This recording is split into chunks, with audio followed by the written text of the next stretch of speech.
4 ಲಕ್ಷದಿಂದ 5 ಲಕ್ಷ ಲೀಟರ್ ನೀರು ಸ್ಟೋರ್ ಆಗುತ್ತೆ. ಹಿಂಗೆ 32 ಮೀಟ್ರ್, ಹಿಂಗೆ 32 ಮೀಟ್ರು.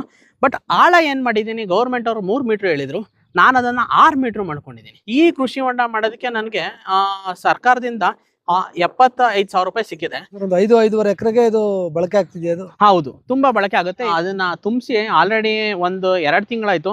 1 ಇಂಚು ನೀರು ಕೂಡ ಕಮ್ಮಿ ಆಗಿಲ್ಲ. ಒಂದು ಬೋರಲ್ಲಿ 1.5 ಇಂಚು ನೀರು, ಇನ್ನೊಂದು ಬೋರಲ್ಲಿ 2 ಇಂಚು. ಆ ಎರಡನ್ನೂ ಪಂಪ್ ಮಾಡಿ ಓಕೆ 1-1.5 ತಿಂಗಳು ನೀರು ಓಕೆ ತುಂಬಿಸೋದಕ್ಕೆ ಟೈಮ್ ಆಯ್ತು. ಸರಿ, ಈ ಕೃಷಿ ಹೊಂಡ ಮಾಡೋದಕ್ಕೆ ನನ್ನದೇ ಆದ ಒಂದು ಸ್ವಂತ ಅನುಭವ ಏನಪ್ಪಾ ಅಂದ್ರೆ, ಇದು ನಮ್ಮ ತಾತನ ಕಾಲದಿಂದನೂ ಒಂದು ಬಾವಿ ಇತ್ತು ಇಲ್ಲಿ ಮುಂಚೆ. ಏನಾಗ್ತಾ ಇತ್ತು ಅಂದ್ರೆ, ಮಳೆಗಾಲದಲ್ಲಿ ಮಾತ್ರ ಸ್ವಲ್ಪ ನೀರಿರೋದು, ಆಮೇಲೆ ಬೇಸಿಗೆಗಾಲದಲ್ಲಿ ನೀರೇ ನಿಲ್ತಾ ಇರಲಿಲ್ಲ. ನಾನು ಇದಕ್ಕೆ ಇವಾಗ ಏನಾಯ್ತು ಅಂದ್ರೆ, ನಾನು ತೋಟ ಕಟ್ಟಿ ಮೊದಲನೇ ವರ್ಷ ಬೋರಲ್ಲೆಲ್ಲ ನೀರು ಕಮ್ಮಿ ಆಗಿ ತುಂಬಾ ಕಷ್ಟ ಅನುಭವಿಸ್ದೆ. ಒಂದು 100-150 ಗಿಡ ಹೋಗ್ಬಿಟ್ವು. ಅದಕ್ಕೆ ಇದೇ ತರ ಆದ್ರೆ ಬರಗಾಲ ಬಂದಾಗ ಹೆಂಗೆ ನಾನು ಇದಾಗೋದು, ತೊಂದರೆ ಆಗ್ಬಿಡುತ್ತಲ್ಲ ತೋಟಕ್ಕೆ ಅಂದಾಗ, ಗೌರ್ಮೆಂಟ್ ಕಡೆಯಲ್ಲಿ ಏನೇನು ಸ್ಕೀಮ್ ಇದೆ ಅಂತ ಚೆಕ್ ಮಾಡಿದಾಗ ಒಂದು ಕೃಷಿ ಹೊಂಡ ಆಪ್ಷನ್ ಇತ್ತು. ಅದಕ್ಕೆ ನಾನೇನು ಮಾಡಿದೆ, ಅವರು 21 ಮೀಟ್ರಿಗೆ 21 ಮೀಟ್ರು, ಡೆಪ್ತ್ ಒಂದು 3 ಮೀಟರ್ ಕೊಡ್ತೀವಿ ಅಂತ ಹೇಳಿದ್ರು. ನಾನು ಏನಕ್ಕೆ ಈ ಬಾವಿನ ಕೃಷಿ ಹೊಂಡದ ಥರ ಮಾಡ್ಕೋಬಾರ್ದು, ಈ ಕೃಷಿ ಹೊಂಡ ಮಾಡ್ಕೊಂಡ್ರೆ ಇವಾಗ ಮಳೆಗಾಲದಲ್ಲಿ ನಮ್ದು ಹೆಂಗಿದ್ರು ಬೋರ್ ಐಡಲ್ ಆಗಿರುತ್ತೆ, ಅದು ನೀರು ತುಂಬಿಸ್ಕೊಂಡು ಬೇಸಿಗೆ ಕಾಲದಲ್ಲಿ ನಾನು ಏನಕ್ಕೆ ಉಪಯೋಗಿಸ್ಕೋಬಾರ್ದು ಅನ್ನೋ ಒಂದು ಇಂಟೆನ್ಷನ್ ಇಂದ ಅದನ್ನ 32 ಮೀಟ್ರ್, ಹಿಂಗೆ 32 ಮೀಟ್ರ್, ಹಿಂಗೆ 32 ಮೀಟ್ರು. ಬಟ್ ಆಳ ಏನು ಮಾಡಿದ್ದೀನಿ, ಗೌರ್ಮೆಂಟ್ ಅವರು 3 ಮೀಟ್ರ್ ಹೇಳಿದ್ರು, ನಾನು ಅದನ್ನು 6 ಮೀಟ್ರ್ ಮಾಡ್ಕೊಂಡಿದ್ದೀನಿ. ಯಾಕೆಂದ್ರೆ ನಮ್ದು ಬಾವಿ ತುಂಬಾ ಆಳ ಇತ್ತಲ್ಲ, ಇದನ್ನ ಸ್ವಲ್ಪ ಮುಚ್ಕೊಂಡು, ನಮ್ದೊಂದು 25 ಅಡಿವರೆಗೂ ಇತ್ತು, ಅದನ್ನ ಸ್ವಲ್ಪ ಮುಚ್ಕೊಂಡು ಅದನ್ನ ಹೈಟ್ ಮಾಡ್ಕೊಂಡು ಈ ಪೂರ್ತಿ 32 ಮೀಟ್ರಿಗೆ 32 ಮೀಟ್ರ್ ಮಾಡ್ಕೊಂಡು ಆಳ 6 ಮೀಟ್ರ್ ಮಾಡ್ಕೊಂಡು, ಆಲ್ಮೋಸ್ಟ್ ಏನಿಲ್ಲ ಅಂದ್ರೂ 4 ಲಕ್ಷದಿಂದ 5 ಲಕ್ಷ ಲೀಟರ್ ನೀರು ಸ್ಟೋರ್ ಆಗುತ್ತೆ. ನನಗೆ ಏನಿಲ್ಲ ಅಂದ್ರೂ ಬೇಸಿಗೆಗಾಲದಲ್ಲಿ ಏಪ್ರಿಲಿಂದ ಜೂನ್ವರೆಗೂ ಸಫಿಷಿಯೆಂಟ್ ಆಗಿ 3 ಮಂತ್ಸ್ ನನ್ನ ತೋಟಕ್ಕೆ ಎಷ್ಟು ನೀರು ಬೇಕೋ ಅಷ್ಟು ಮ್ಯಾನೇಜ್ ಮಾಡ್ಬೋದು ಅನ್ನೋ ಒಂದು ಕಾನ್ಫಿಡೆನ್ಸ್ ಅಲ್ಲಿ ಈ ಕೃಷಿ ಹೊಂಡ ಮಾಡಿಸ್ಕೊಂಡೆ. ಈ ಕೃಷಿ ಹೊಂಡದಲ್ಲಿ ಮೀನು ಕೂಡ ಬಿಟ್ಟು ಅದ್ರದ್ದು ಏನು ಸ್ಲರಿ ಎಲ್ಲ ನಮ್ಗೆ ಸಿಗುತ್ತೆ, ಅದನ್ನ ತೋಟದಲ್ಲಿ ಡ್ರಿಪ್ ಮೂಲಕನೂ ಫಿಲ್ಟರ್ ಮಾಡಿ ಅಥವಾ ಹಂಗೆ ಮಿಕ್ಸ್ ಮಾಡಿ ನೀರಲ್ಲಿ ಹೆಚ್ಚಿಸಿದ್ರೆ ಅದು ಕೂಡ ಒಳ್ಳೆ ನ್ಯೂಟ್ರಿಷನ್ ಸಿಗುತ್ತೆ ಅಂದ್ಬಿಟ್ಟು ಓಕೆ ಈ ಕೃಷಿ ಹೊಂಡ ಮಾಡ್ಕೊಂಡಿದ್ದೀನಿ. ಜಾಸ್ತಿ ಖರ್ಚು ಇಲ್ಲ, ರೈತನಿಗೆ ತುಂಬಾ ಉಪಯೋಗ. ಹೌದು, ವರ್ಷ ಪೂರ್ತಿ ನಾವು ನೀರು ಸಿಗುವಂಗ್ ಮಾಡ್ಕೋಬೇಕು ಅಂದ್ರೆ ಕೃಷಿ ಇವಾಗ ಹೊಂಡ ಇರ್ಲೇಬೇಕು. ಗೌರ್ಮೆಂಟ್ ಕೂಡ ತುಂಬಾ ಸಬ್ಸಿಡಿಗಳು ಎಲ್ಲ ಕೊಡ್ತಾ ಇದೆ ರೈತರಿಗೆ. ಏನಪ್ಪಾ ಅಂದ್ರೆ, ರೈತರು ಓಕೆ ಅದರಿಂದ ಏನು ನಮ್ ಬೆನಿಫಿಟ್ ಅನ್ನೋದನ್ನ ತಿಳ್ಕೊಂಡು ಮಾಡ್ಕೊಂಡ್ರೆ ತುಂಬಾ ಉತ್ತಮ. ಈ ಕೃಷಿ ಹೊಂಡ ಮಾಡೋದಕ್ಕೆ ನನಗೆ ಸರ್ಕಾರದಿಂದ 75,000 ರೂಪಾಯಿ ಸಿಕ್ಕಿದೆ. ಅದರಲ್ಲಿ ನಾನು ಟಾರ್ಪಲ್ಗೆ ಸ್ವಲ್ಪ, ಯಾಕಂದ್ರೆ ನಾನು ಅವ್ರ ಅಳತೆಗಿಂತ ಜಾಸ್ತಿ ಹಾಕಿರೋದ್ರಿಂದ, ಇನ್ನೊಂದು ಏನಪ್ಪಾ ಅಂದ್ರೆ ಈ ಬಾವಿ ಅಗಲ ಮಾಡ್ಕೊಳೋದು, ಇದಕ್ಕೆಲ್ಲ 1-1.5 ಲಕ್ಷವರೆಗೂ ಸ್ವಲ್ಪ ಖರ್ಚು ಜಾಸ್ತಿ ಆಯ್ತು. ಯಾಕಂದ್ರೆ ಈ ಬಾವಿ ಇದ್ದಿದ್ರಿಂದ ಅದನ್ನ ನೀಟಾಗಿ ಸ್ಕ್ವೇರ್ ಆಗಿ ಮಾಡ್ಕೊಳೋದಕ್ಕೋಸ್ಕರ ಇದನ್ನ ಸ್ವಲ್ಪ ಅಗಲ ಮಾಡ್ಕೊಂಡು ಸ್ವಲ್ಪ ಆಳ ಇದು ಮಾಡ್ಕೊಳೋದಕ್ಕೆ ಸ್ವಲ್ಪ ಖರ್ಚಾಯ್ತು. ಬಟ್ ರೈತರು ಗೌರ್ಮೆಂಟ್ ಅವ್ರು ಏನ್ ಸ್ಕೀಮ್ ಕೊಡ್ತಾರೆ, 21 ಮೀಟ್ರ್ ಮತ್ತೆ ಆ ಆಳ 3 ಮೀಟ್ರ್, ಅದನ್ನ ಸಫಿಷಿಯೆಂಟ್ ಆಗಿ ಮಾಡ್ಕೊಂಡ್ರೆ ಸಬ್ಸಿಡಿಗೆ 75,000 ರೂಪಾಯಿವರೆಗೂ 1.5 ಲಕ್ಷವರೆಗೂ ಕೊಡ್ತಾರೆ. ಇನ್ನ ಫೆನ್ಸಿಂಗು ಮಾಡಿಸ್ಕೋಬಹುದು.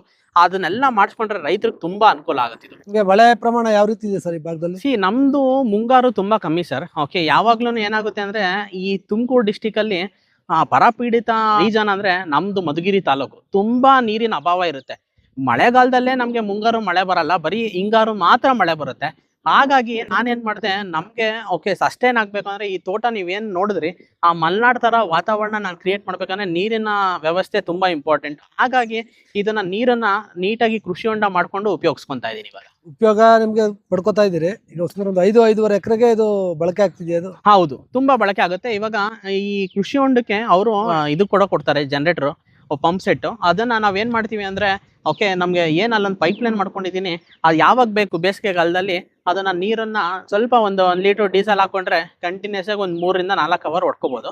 ಆರಾಮಾಗಿ ನಮ್ ತೋಟದ ಪೂರ್ತಿ ನೀರ್ ಸಪ್ಲೈ ಆಗುತ್ತೆ. ಹಸು ಕರುಗಳು ನೀರು ಆಗುತ್ತೆ, ನೀವು ಬಳಸ್ಕೋಬಹುದು. ಸದ್ಬಳಕೆ ಮಾಡ್ಕೊಳ್ಳೋದು ನಮ್ ಮುಖ್ಯ. ಸರ್ಕಾರ ಸವಲತ್ತುಗಳು ಕೊಡ್ತಾರೆ, ಕರೆಕ್ಟ್. ಅದನ್ನ ಸದ್ಬಳಕೆ ಮಾಡ್ಕೋಬೇಕು. ದುರುಪಯೋಗ ಮಾಡ್ಕೊಂಡಾಗ ಎಲ್ಲ ಕೂಡ ನಷ್ಟ ಆಗುತ್ತೆ. ಒಂದು ವ್ಯವಸ್ಥಿತವಾಗಿ ನೀರಿಲ್ದೆ ನಾವು ಜಮೀನಲ್ಲಿ ಏನು ಕೂಡ ಮಾಡಕ್ಕಾಗಲ್ಲ. ಮೂಲಭೂತ ಸೌಕರ್ಯಗಳನ್ನ ಇಟ್ಕೊಂಡು ನಾವು ಜಮೀನ್ ಏನಾದ್ರು ತೋಟಗಾರಿಕೆ ಆಗ್ಲಿ ವ್ಯವಸಾಯ ಮಾಡ್ಬೇಕು. ಸದ್ಬಳಕೆ ಮಾಡ್ಕೊಂಡ್ರೆ ಎಲ್ರು ಕೂಡ ಉದ್ಧಾರ ಆಗ್ಬೋದು.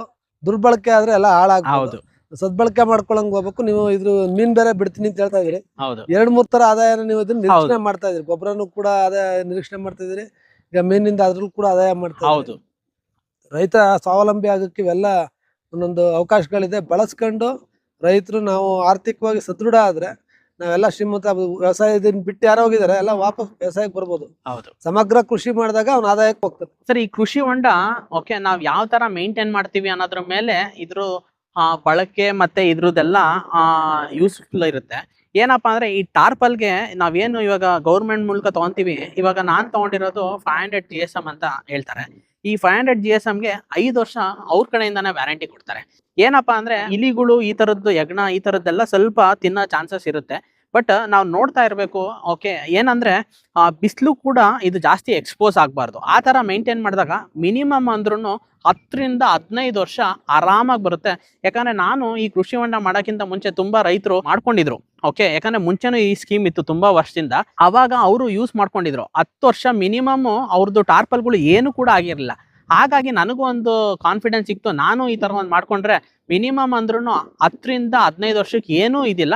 ನಾನು ಖರ್ಚು ಮಾಡೋದೆಷ್ಟು, ಓಕೆ, ಏನೋ ಗೌರ್ಮೆಂಟಿಂದ 75,000 ರೂಪಾಯಿ ಕೊಡ್ತಾರೆ, ಅದನ್ನು ಹಾಕಿ ಮಾಡ್ಕೋಬಾರ್ದು ಅಂತ ನಾನು ಆ ಇಂಟೆನ್ಷನಿಂದ ಈ ಕೃಷಿ ಹೊಂಡ ಮಾಡ್ಕೊಳೋದಕ್ಕೆ ಅನುಕೂಲ ಆಯಿತು. ಏನಂದ್ರೆ ಇವಾಗ ನೀವು ನೋಡಿ, ನಾನು ಅದನ್ನ ತುಂಬಿಸಿ ಆಲ್ರೆಡಿ 1-2 ತಿಂಗಳಾಯ್ತು. 1 ಇಂಚು ನೀರು ಕೂಡ ಕಮ್ಮಿ ಆಗಿಲ್ಲ. ಬೇಸಿಗೆಯಲ್ಲೂ ಕೂಡ ಓಕೆ ಇಷ್ಟೇ ನೀರಿತ್ತು. ಜಾಸ್ತಿ ಅಂದರೆ ಒಂದು ಅರ್ಧ 1 ಇಂಚು ಕಮ್ಮಿ ಆಗುತ್ತೆ ಹೊರತು ಜಾಸ್ತಿ ಏನು ನೀರೇನು ಕಮ್ಮಿ ಆಗಲ್ಲ. ನಾವು ಏನು ಫಸ್ಟು ಪಾಂಡ್ ಮಾಡ್ಕೊತೀವಿ, ಆಮೇಲೆ ಅದರಲ್ಲಿ ಕಲ್ಲುಗಳೆಲ್ಲ ನೀಟಾಗಿ ಆಯ್ದು ಈಚೆಗಡೆ ಹಾಕೊಂಡಾಗ ಆ ಮಣ್ಣು ಯಾವಾಗ ನೈಸ್ ಆಗಿರುತ್ತೆ, ಆಮೇಲೆ ಈ ನೀರು ಬಿಟ್ಟಾಗ ಆ ತೇವಾಂಶದಿಂದ ಏನಾಗುತ್ತೆ ಅಂದರೆ ಆ ಒಳಗಡೆ ಇರೋ ಮಣ್ಣು ಒಂದು ಸಿಮೆಂಟ್ ಥರ ಲೇಯರ್ ಕ್ರಿಯೇಟ್ ಆಗುತ್ತೆ.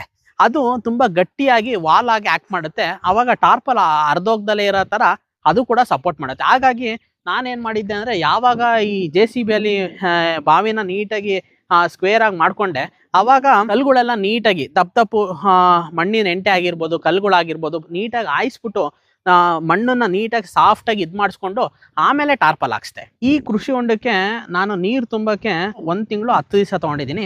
ಯಾಕೆ ಅಂದರೆ ಬೇಸಿಗೆಗಾಲದಲ್ಲೇ ನಂದು ಬೋರ್ಗಳೆಲ್ಲ ಕೈ ಕೊಡ್ತಾ ಇತ್ತು. ಹಾಗಾಗಿ ನಾನು 2 ಬೋರ್ಗಳು ಇರೋದ್ರಿಂದ ಒಂದು ಬೋರಲ್ಲಿ 1.5 ಇಂಚು ನೀರು, ಇನ್ನೊಂದು ಬೋರಲ್ಲಿ 2 ಇಂಚು, ಆ ಎರಡನ್ನೂ ಪಂಪ್ ಮಾಡಿ ಓಕೆ 1-1.5 ತಿಂಗಳು ನೀರು ಓಕೆ ತುಂಬಿಸೋದಕ್ಕೆ ಟೈಮ್ ಆಯಿತು. ಈ ಕೃಷಿ ಹೊಂಡ ಮಾಡಿಸೋದಕ್ಕೆ ನಾನು ಒಂದು 2 ಟ್ರ್ಯಾಕ್ಟ್ರು ಮತ್ತು ಒಂದು JCBನ ಓಕೆ ಆಯ್ಕೆ ಮಾಡಿಕೊಂಡು ಅದನ್ನು ಕರೆಸಿ ಅವ್ರಿಗೆ ಈ ಥರ ನಂದು ಇದೆ ಬಾವಿ, ಇದನ್ನ ನನಗೆ ನೀಟಾಗಿ ಕೃಷಿ ಹೊಂಡ ಥರ ಮಾಡ್ಕೊಡ್ಬೇಕು ಅಂತ ಹೇಳಿ ಒಂದು 3 ದಿವಸ ಟೈಮ್ ತೊಗೊಂಡೆ. ಓಕೆ, ಆ JCB ಅವರು ನೀಟಾಗಿ ಮಣ್ಣು ಓಕೆ, ಆಮೇಲೆ ಇದನ್ನ ಏನು ಈ ಕಡೆ ನೋಡ್ತಾ ಇದ್ದೀರಾ, ಇದಕ್ಕೆ ದಾರಿಗೆ ನೀಟಾಗಿ ಮಣ್ಣು ಹಾಕ್ಕೊಂಡು ಅದ್ರ ನೀಟಾಗಿ ಏನು ಡೈಮೆನ್ಷನ್ ಇತ್ತು ಅದಕ್ಕೆ JCB ಮೂಲಕ ಮಣ್ಣು ಹಾಕ್ಕೊಂಡು ನೀಟಾಗಿ ಆಚೆಗಡೆ ಲೆವೆಲೆಲ್ಲ ಮಾಡಿಕೊಂಡು ನೈಸ್ ಮಾಡ್ಕೊಳೋದಕ್ಕೆ ಮಿನಿಮಮ್ ಅಂದರೂ ಒಂದು ರೈತರಿಗೆ 2ರಿಂದ 3 ದಿವಸ ಆಗುತ್ತೆ. ಆ ಥರ ಮಾಡಿಕೊಂಡ್ರೆ ಅವ್ರು ಆಟೋಮೆಟಿಕ್ ಮೀನ್ಸ್ ಅವ್ರಿಗೆ ಖರ್ಚು ಕೂಡ ಕಮ್ಮಿ ಆಗುತ್ತೆ, ಆಮೇಲೆ ಬೇಗ ಕೂಡ ಕೆಲಸ ಆಗುತ್ತೆ. ನಾನು ಫೆನ್ಸಿಂಗ್ ಇನ್ನೂ ಹಾಕೋಕ್ಕಾಗಿಲ್ಲ. ಇವಾಗ ಏನಾಗುತ್ತೆ ಅಂದರೆ ಹಳ್ಳಿಗಳ ಕಡೆ ಮೇವು ಮೀನ್ಸ್ ನೀರಿಗೆ ಅಂತ ಹಸುಗಳು ಮತ್ತು ಮೇಕೆಗಳು ಎಲ್ಲ ಬರೋದ್ರಿಂದ ಫೆನ್ಸಿಂಗ್ ಮಾಡ್ಕೊಳೋದು ತುಂಬ ಇಂಪಾರ್ಟೆಂಟ್. ಪ್ರತಿಯೊಬ್ಬ ರೈತರು ಯಾರು ಕೃಷಿ ಹೊಂಡ ಮಾಡಿಸ್ಕೊತಾರೆ ಫೆನ್ಸಿಂಗ್ ಮಾಡಿಸ್ಕೊಳೋದು ಇಂಪಾರ್ಟೆಂಟ್. ಗೌರ್ಮೆಂಟ್ ಕಡೆಯಿಂದನೂ ಕೂಡ ಅದಕ್ಕೋಸ್ಕರ ಒಂದು 25,000 ರೂಪಾಯಿ ಸಬ್ಸಿಡಿ ಹಣ ಕೂಡ ಕೊಡ್ತಾರೆ. ಆ ಕಲ್ಲು ಮತ್ತು ಚೈನ್ ಲಿಂಕ್ ಫೆನ್ಸಿಂಗ್ ಮಾಡಿಸ್ಕೋಬೋದು.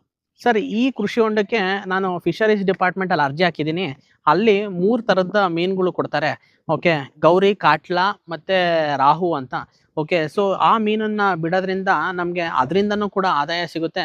ನೀರು ಕೂಡ ನಂದು ಏನು pH ಜಾಸ್ತಿ ಇರುತ್ತೆ, ನಮ್ಮ ಕಡೆ ಎಲ್ಲ ಆಲ್ಕಲೈನ್ ಓಕೆ ಜಾಸ್ತಿ ಇರುತ್ತಲ್ಲ, ಹಾಗಾಗಿ pH ನಾನು ಟೆಸ್ಟ್ ಮಾಡಿಸಿದಾಗ 7.2 ಇದೆ. ಇವಾಗ 7.2 7.3 ಅದು ಕಮ್ಮಿ ಮಾಡ್ಕೊಳಕ್ಕೆ ಈ ಫಿಶ್ ಬಿಟ್ಟಾಗ ಅದು ಕೂಡ ಅನುಕೂಲ ಆಗುತ್ತೆ.